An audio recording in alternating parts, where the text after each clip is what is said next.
อันนี้กับบ่ฮู้ว่ามันหยังเนาะเฮายังบ่ได้รับข้อมูลเทื่อแต่ก็ไลฟ์ให้เบิ่งอันเป็นวิดีโอไว้เบิ่งก่อนว่าเป็นแม่น้ำหยังมันสิเข้าหมู่บ้านมันสิเข้าแกต่อยอดนี่น่ะอันสมออันหยังก็ต่อยอดสมอยอดเนาะเฮาสิไปบ้านสมอยอดแต่ว่าอันนี้ก็โอ้โห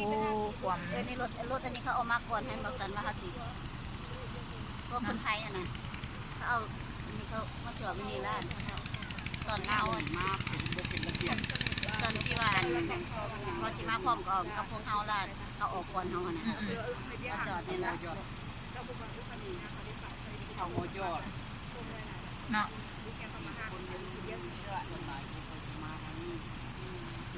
บ้านนี้ก็ได้รับการช่วยเหลือเขาได้ตัวนี้แม่นเป็นทีมทำอิฐเด้อพวกเราเป็นทีมทำอิฐที่เดินทางเข้ามาเนาะตื่นตั้งแต่5 โมงเช้าเนาะยังพอได้เข้าฮอดหาบ้านประชาชน100 กว่าโลทีมงานรายงานเนาะจากปักซองมานี่100 กว่าโล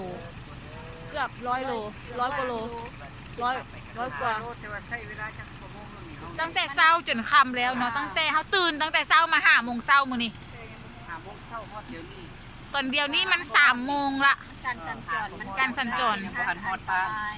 ยังบ่ฮอดบ้านประชาชนเถื่อเนาะสังเกตเบิ่งประชาชนเบิ่งยศอีเต็นเนาะที่จริงน่าจะมีขวาข้ามมันได้ที่ขวาข้ามมานี่กันนะเนาะอันนี้วีโก้ไปก่อนแต่คันที่เอาขี่นี่วีโวไปก่อน2 คันรีโวคอยาวเนาะปึกแม่น้ำน้ำเนาะมันลุกจังเลยโอ้โหเนาะเท่ากันไปสมอยอดบ้านสมอยอดคือบ้านหินยอนเนาะตัวผ่านไปเฮากับบ่แน่ใจว่าเฮาสิเดินทางไปโอ้อุ้ยปื้มข่อยจับดีๆโทรศัพท์ตกตุ้มลงนี่เนาะก็อยากเก็บภาพให้กับทุกๆคนได้เห็นว่าทีมงานพวกเรามาฮอดมาถึงอีหลีเนาะสิได้ลงแล้วแบบนี้เนาะรู้สึกว่ารถมันพาไว้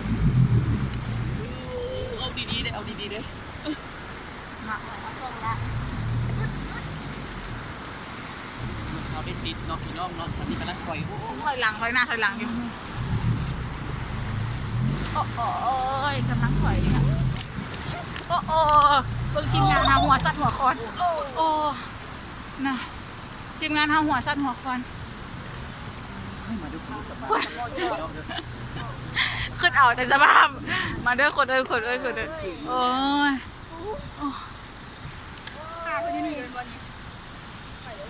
ก่อน